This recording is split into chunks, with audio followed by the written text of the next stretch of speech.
ଆଜି ଆମେ ଜାଣିବା ରାଧା ଓ କୃଷ୍ଣ କାହିଁକି ବିବାହ କରିନଥିଲେ। ରାଧା ଓ କୃଷ୍ଣ ହେଉଛନ୍ତି ଏକ। ସେମାନେ ରାଧା ହେଉଛନ୍ତି କୃଷ୍ଣଙ୍କର ଗୋଟିଏ ହେଉଛନ୍ତି ଆଭାସ। କିନ୍ତୁ ରାଧା ଓ କୃଷ୍ଣଙ୍କର ପ୍ରେମ ହେଉଛି ଅତ୍ୟନ୍ତ ନିବିଡ଼, ଯାହାକୁ କି ଆମେ ତୁଳନା କରିପାରିବା ନାହିଁ। ତାଙ୍କ ପ୍ରେମର ପ୍ରେମ ହେଉଛି ଅତୁଳନୀୟ। ତାଙ୍କ ପ୍ରେମରେ ସବୁବେଳେ ଶୁଦ୍ଧତା, ପ୍ରେମ, ପତିବ୍ରତା ଏସବୁ ଦେଖିବାକୁ ପାଏ। ଏସବୁ ଦେଖିବାକୁ ଆମେ ଶିଖୁ।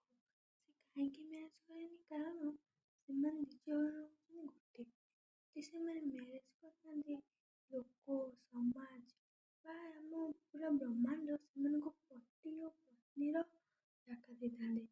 କିନ୍ତୁ କେହି ତାଙ୍କ ପ୍ରେମର ଗାଥା ଗାଇନଥାନ୍ତି। ତାଙ୍କ ପ୍ରେମ କେତେ ପବିତ୍ର, ତାଙ୍କ ପ୍ରେମ କେତେ ଆଧ୍ୟାତ୍ମିକ,